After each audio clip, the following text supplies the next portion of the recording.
At 5:14 local time, the bridge of the U.S. destroyer falls into a strange quiet. No one calls it a setup, not yet.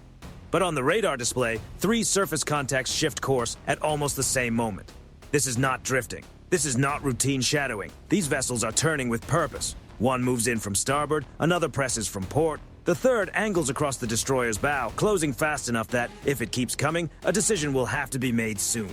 The officer of the deck stays calm. 3 contacts maneuvering, bearings 085, 031, and 120, range decreasing. Inside the operations center, the tracks tighten on the screen. The pattern does not look like normal traffic. It does not look like a standard escort. It does not look like anything ordinary. It looks like pressure. The destroyer continues through the Gulf of Oman on a steady heading. Legal transit, engines smooth, wake clean, no sudden turns, no dramatic response. But around her, the sea is changing quickly.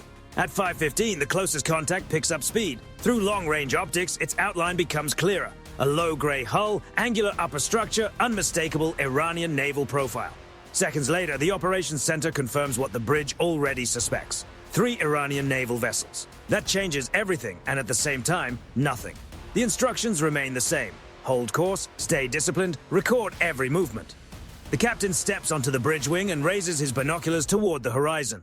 He does not need to ask for range. He can already hear the numbers being called behind him. Contact 1, 8.4 nautical miles. Contact 2, 7.9. Contact 3, 6.8, and closing. No sirens, no panic. No one rushes across the deck. On a U.S. Navy destroyer, tension does not usually look dramatic. It looks organized. Headsets go on, logs open. Watch teams lean closer to their stations. Every sailor shifts into sharper focus. At 5:16, bridge-to-bridge calls go out in English. Iranian naval vessels. This is a United States naval vessel operating in international waters. Your maneuvering is unsafe. Maintain separation. No response. The message is sent again. Still nothing. That silence feels heavier than any reply. Through the forward cameras, the lead Iranian vessel cuts farther across the destroyer's track. Not close enough to force an immediate turn, but close enough to make the next minute matter. Off the port side, the second vessel keeps pressing in, matching speed as though trying to shrink the destroyer's room to maneuver. The third stays wider, farther out, holding position in a way that feels less like an escort and more like control. A ring is beginning to form. At 5:17, the operations center reports new emissions. Surface search radar is active from more than one contact. They're not simply watching anymore. They are actively tracking. Not a full precision lock. Not yet. But not passive either. The tactical action officer studies the geometry. A turn to starboard brings the destroyer closer to the vessel already sliding in from that side. A turn to port opens the angle toward the contact pressing in there. Slowing too much lets the ship ahead gain the crossing position. Speeding up makes the closing distance harder to manage. This kind of pressure is not built first with force. It is built with angles. On the bridge, the captain gives the order. Maintain course and speed. Log all maneuvers. Systems restrained. Do not escalate. Calm confirmations come back from every station. Aye, Captain. The forward mount remains off centerline, neutral, but ready. Defensive systems stay in standby. Below deck, the destroyer's sensors sharpen their picture. Cameras zoom tighter. Electronic systems begin collecting every sweep, every pulse, every signature the Iranian vessels are careless enough to broadcast. At 5:18, the nearest Iranian vessel closes another 1,000 yards. Now the sailors on the bridge can see movement on its deck without magnification. Small figures near the forward section. Helmets, dark uniforms, deliberate motion around the mounted equipment. Nothing openly aggressive, nothing relaxed either. The destroyer sends another call. This one is slower, firmer. Iranian naval vessels, you are creating a collision risk. Alter course immediately. No answer. The captain lowers his binoculars. They want us to blink, he says. No one answers because everyone on the bridge already knows it. At 5:19, the vessel ahead cuts deeper across the bow. The closest point of approach shrinks again. Bridge, operations, contact 1 now on an intercept line. Port contact tightening. Outer contact maintaining containment position. Containment. The word sits in the air for a moment. The destroyer is still moving, still steady, still fully under command. But it no longer feels like she is passing through open water. She is moving inside a shape that is being drawn around her. The other side is trying to close it. At 5:20, the sea around the American warship looks different from every direction. Steel ahead, steel to port, steel to starboard. 3 Iranian naval vessels, 3 closing paths, no radio response, no unnecessary movement, no space for a careless mistake. The captain keeps his voice even. Stand by helicopter alert, keep recording, do not give them a reason. Outside, the sun rises over the Gulf of Oman. Light spreads across the water and reflects off the gray hulls. From a distance, it could almost look calm, but on the bridge of the U.S. destroyer, every eye is fixed on the tightening circle. And at 5:21 local time, that circle is almost closed. At 5:22, the space around the destroyer becomes smaller, not by chance. The Iranian vessel on the port side increases speed first. Its bow throws a stronger wake now, white water breaking along the hull as it pushes closer into the American ship's maneuvering space. Ahead, the lead vessel keeps sliding across the destroyer's forward track. Not close enough to make contact, but close enough to make every yard important. To starboard, the third vessel holds wider and farther out, like the outside lock on a metal gate. 3 ships, 3 angles, 1 shrinking box. Inside the operations center, the geometry updates in real time. Closest point of approach on lead contact still decreasing. Port contact matching speed. Starboard contact holding offset position. The tactical display shows the situation in clean digital lines. A turn right would move the destroyer toward the outer vessel's closing angle. A turn left would open her toward the ship pressing in from port. More speed could carry her deeper into the forward crossing line. Less speed would give the Iranian formation more time to tighten the pattern. This is no longer simple shadowing. This is controlled pressure. The officer of the deck keeps his eyes forward. Maintain heading. No hesitation, no emotion, just the next correct instruction. At 5:23, another radar sweep rolls across the destroyer. This one is more focused. The electronic warfare team notices immediately. Bridge, EW, multiple narrowband sweeps from Iranian contacts. Surface search focused. They are tracking our movement. Not a final targeting signal, not a launch sequence, but not passive observation either. The Iranian ships are measuring the destroyer's speed, bearing, and course changes. They are building a live picture of where she is and where she can still go. On the bridge wing, the captain studies the lead ship through binoculars. The Iranian hull is close enough now that its turns are visible without magnification. Every small adjustment matters. Every degree of rudder changes the pressure on the American ship in the center. Any response to hails? He asks. Negative, Captain. The silence continues. And that silence says more than words. A professional crew can use radio calls to keep distance and avoid confusion. A crew that stays silent this long is choosing uncertainty, and uncertainty at sea is never harmless. At 5:24, long-range optics catch movement aboard the Iranian vessel on the port side. The surface watch calls it out. Personnel topside near forward mount. The camera feed tightens. A group of sailors, helmets, dark vests, one figure using binoculars, another standing near the forward housing. No direct action, no clear crossing of the line. But the posture has changed. This no longer looks like simple transit. It looks like pressure by design. The destroyer's bridge stays quiet. That is how tension works on a U.S. warship. It compresses, voices become shorter, reports become cleaner. The emotion does not vanish. It moves below the surface and stays there. At 5:25, the lead Iranian vessel cuts slightly deeper across the bow. Time to close his point of approach. 4 minutes. The officer of the deck does not look away. A sharp maneuver now could be framed as panic or as escalation, but waiting too long would make the remaining options smaller. That is exactly what the Iranian formation appears to be trying to create. A visible American reaction, something that can be recorded, shaped, and presented as pressure that worked. The captain gives the next order. Hail them again, English and Farsi. The radio operator transmits in a steady voice. Iranian naval vessels. This is a United States warship in international waters. You are conducting unsafe maneuvers and increasing risk of collision. Alter course immediately. A pause, then nothing. No acknowledgement, no warning, no denial. Only engines and wake. At 5:26, the operations center makes the call everyone on the bridge can already feel. The destroyer's safe maneuvering corridor is narrowing. Lead contact on crossing line. Port contact inside preferred separation. That is the first moment the situation becomes fully physical.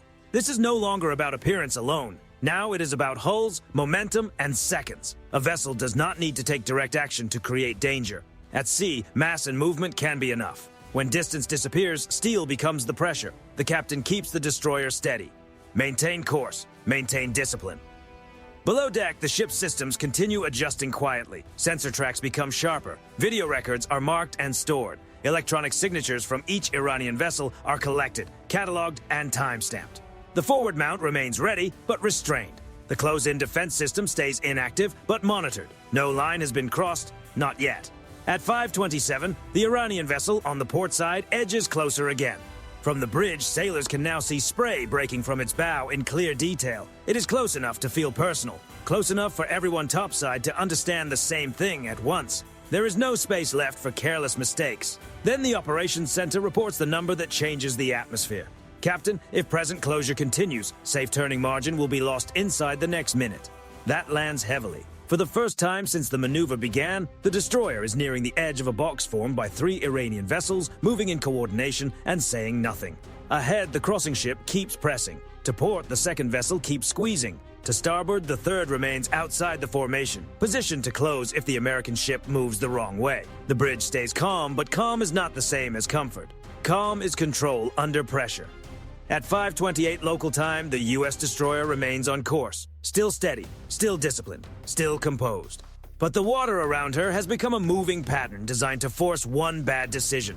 At 5:28 local time, the destroyer stops simply absorbing the pressure. She changes posture, not with a dramatic show of force, not with a loud warning, with presence.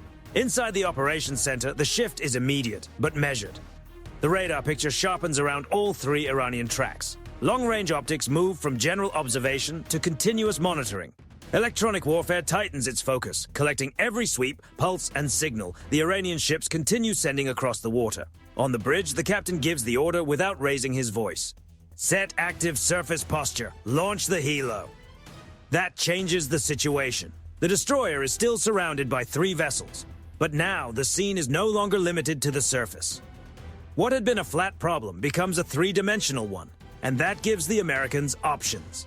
At 5:29, below the flight deck, the MH-60R Seahawk crew is already moving. Helmets on, harnesses locked, checklist reduced to what matters most. On a destroyer, when the situation shifts, there is no wasted motion. Everyone understands the helicopter is not going up to start something. It is going up to see, record, and add pressure from above.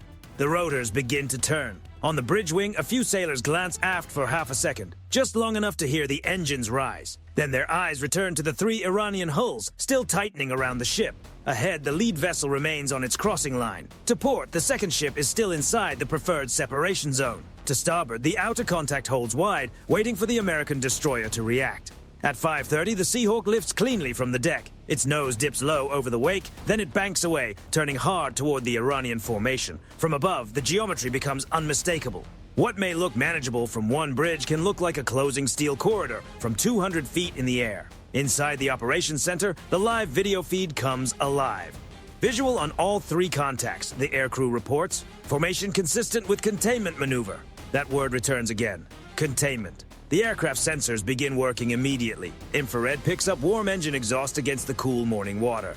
Zoom optics isolate deck movement on each Iranian ship. Now the crew can see details the destroyer could only suspect from sea level. Sailors gathering near the forward sections. Movement visible behind bridge windows. Radar arrays still sweeping. At 5:31, the destroyer sends no aggressive signal. No dramatic escalation. No reckless response. Instead, the bridge-to-bridge channel opens again. Iranian naval vessels. This is a United States warship operating in international waters. Your maneuvers are unsafe. Alter course and maintain separation. No answer. Then the Seahawk adds its own message from above, clearer, sharper, and much harder to ignore. Iranian naval vessels. This is a United States Navy aircraft. You are conducting unsafe maneuvers near a U.S. warship. Change course immediately. The call goes out again. Still nothing. But now, that silence carries a higher cost. Every second is being captured from the air, time-stamped, geotagged, and fed directly into the destroyer's tactical picture. At 5:32, the destroyer's forward mount turns a few careful degrees. Not enough to provoke. Enough to be noticed. The close-in defense system remains on standby, its white housing still and silent, but impossible to miss. The destroyer is no longer acting as if she is simply passing through. She is sending a message every Navy understands. We are calm, we are ready, and we are not alone. The Seahawk drops lower, not carelessly, not in a way meant to start something. Just low enough to take control of the airspace above the Iranian formation. From that height, every sailor topside on those vessels can read the markings on the aircraft. They can see its sensors, they can see the side-mounted equipment. They know the helicopter is watching every ship at the same time. That matters because pressure at sea is not only about strength, it is about who controls the picture. At 5:33, the first weakness appears in the ring. Bridge operations. Starboard contact reducing speed. Only a little, but enough to matter. The outer Iranian vessel's wake begins to shorten. Its bow settles slightly lower into the water. It is still part of the formation, still close enough to matter, but it is no longer pressing forward with the same confidence it had a minute earlier. The lead vessel ahead does not ease off. Not yet. It keeps holding the crossing line. The vessel on the port side also stays close, keeping that side of the box tight. The pressure is still real. But now one part of the formation is beginning to hesitate. On the Seahawk's video feed, the reason is easy to understand. The helicopter's orbit has placed the outer vessel under direct overhead observation. Every turn is visible. Every adjustment is recorded. Every mistake would be hard to deny. That may not stop a determined crew, but it can slow one down. At 5:34, the Iranian response changes. No radio call, no explanation, just another radar sweep. The electronic warfare officer catches it instantly. EW to bridge. Starboard contact is tracking the aircraft with surface search radar. No precision control signal. The mood tightens again. Now the Iranians are not only applying pressure to the destroyer, they are acknowledging the helicopter as part of the tactical picture. That moves the entire situation closer to a much more serious line. The captain does not react outwardly. Continue recording. Aircraft maintains orbit. Ship holds course. Ahead, the crossing vessel still pressures the bow. To port, the second hull remains close. Above them, the Seahawk circles like a witness no one invited and no one can ignore. At 5:35 local time, the destroyer is still inside the closing pattern. But now the pattern belongs to both sides. Iran is no longer the only one shaping what happens next. At 5:35 local time, the pressure reaches its highest point. The Iranian vessel ahead pushes deeper across the destroyer's bow. Not by much, but enough to turn a tense crossing into a real navigation hazard. From the bridge of the U.S. destroyer, the move looks forceful. From the Seahawk overhead, it looks even worse. The lead vessel is no longer only limiting the American ship's options. It is beginning to limit the options of its own formation. Inside the operations center, the helicopter's live feed fills one screen, while the surface plot fills another. Together, they show what no single bridge can fully see by itself. The lead Iranian vessel is cutting too far across. The port side ship is still pressing in. The outer vessel to starboard is no longer holding a clean arc. The geometry is starting to break down. Bridge operations, the tactical action officer says. Iranian lead contact is overcommitting the crossing line. Port contact remains high closure. Risk within their own formation is increasing. That gets everyone's attention, because now the danger is no longer moving in only one direction. The Iranian formation created this box to pressure a U.S. destroyer, but at sea, pressure works both ways. Push too hard and the pattern starts pushing back. At 5:36, the Seahawk crew confirms what the radar picture is already suggesting. Lead contact is cutting inside safe separation with port side vessel. Recommend continued steady course. Their spacing is degrading. The captain does not hesitate. Maintain heading. Come left 2 degrees only if required for navigation. No sudden movement. It is a small order, but it matters. The destroyer will not jerk away. She will not flinch. She will not give the Iranian vessels a clean image of an American ship reacting under pressure. If an opening appears, it will be taken with discipline, not desperation. Ahead, the Iranian bow wave thickens as the crossing vessel digs in. To port, the second vessel keeps closing, still trying to reduce the destroyer's room to maneuver. But now the formation has a problem of its own. But from above, the Seahawk now shows the situation clearly. 2 Iranian vessels are moving toward the same shrinking patch of water. The bridge-to-bridge channel opens again. Iranian naval vessels, you are creating an immediate risk of collision. Your maneuvers are unsafe. Alter course now. This time, the call is more than routine procedure. It is a formal warning delivered over open channels, recorded with witnesses, while the helicopter captures every meter of closing distance from above. No answer. But the next movement says enough. At 5:37, the Iranian vessel on the port side suddenly shifts rudder. It is not a smooth turn. It is a correction. Its bow moves away from the destroyer just enough to avoid pushing deeper into the path of its own lead ship. The wake behind it bends sharply. Spray breaks along the hull. For the first time since the circle began to form, the Iranian formation no longer looks like a coordinated wall. It looks like 3 vessels trying to avoid the same bad decision. Inside the operations center, the report comes quickly. Port contact turning out. Lead ship still crossing. Starboard contact widening. That is the moment the ring breaks. Not suddenly, not dramatically, but enough. The destroyer does not surge ahead. She does not swing hard. She does not rush through the opening like a ship trying to run. Instead, she does something far more damaging to the other side's story. She stays controlled. The officer of the deck makes a small adjustment. Measured. Lawful. Just enough to keep safe passage through the gap now forming between the lead crossing vessel and the port side ship, which has been forced outward by its own last-second correction. From above, the Seahawk records it all. the crossing line, the correction, the widening wake, the near overlap in the Iranian maneuver pattern. This is no longer about opinion, it is data.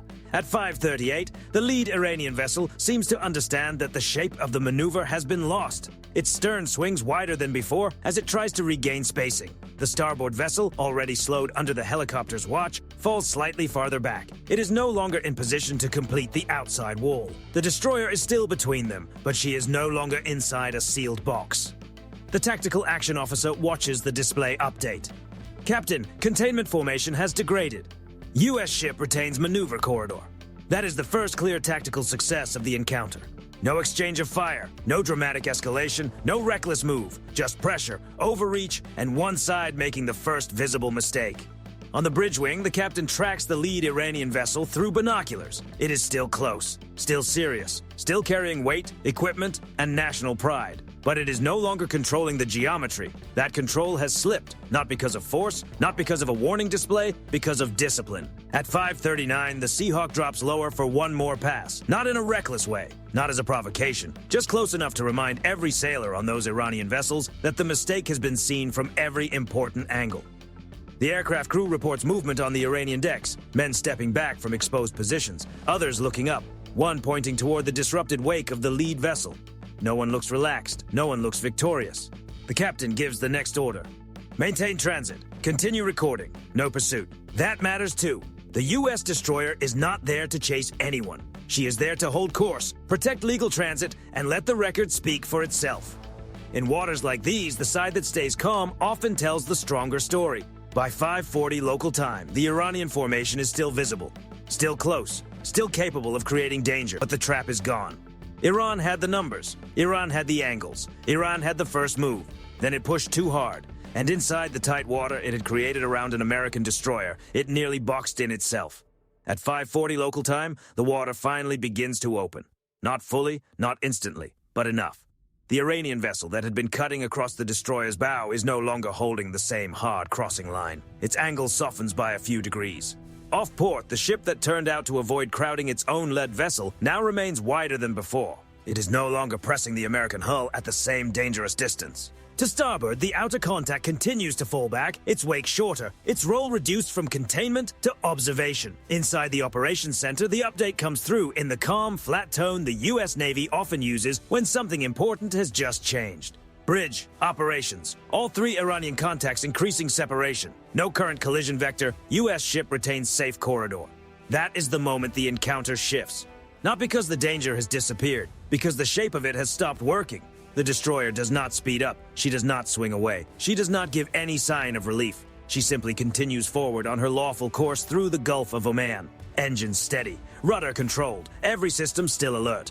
Above, the Seahawk keeps circling. It is no longer watching a closing ring. Now it is watching three separate Iranian vessels trying to regain formation after failing to hold one.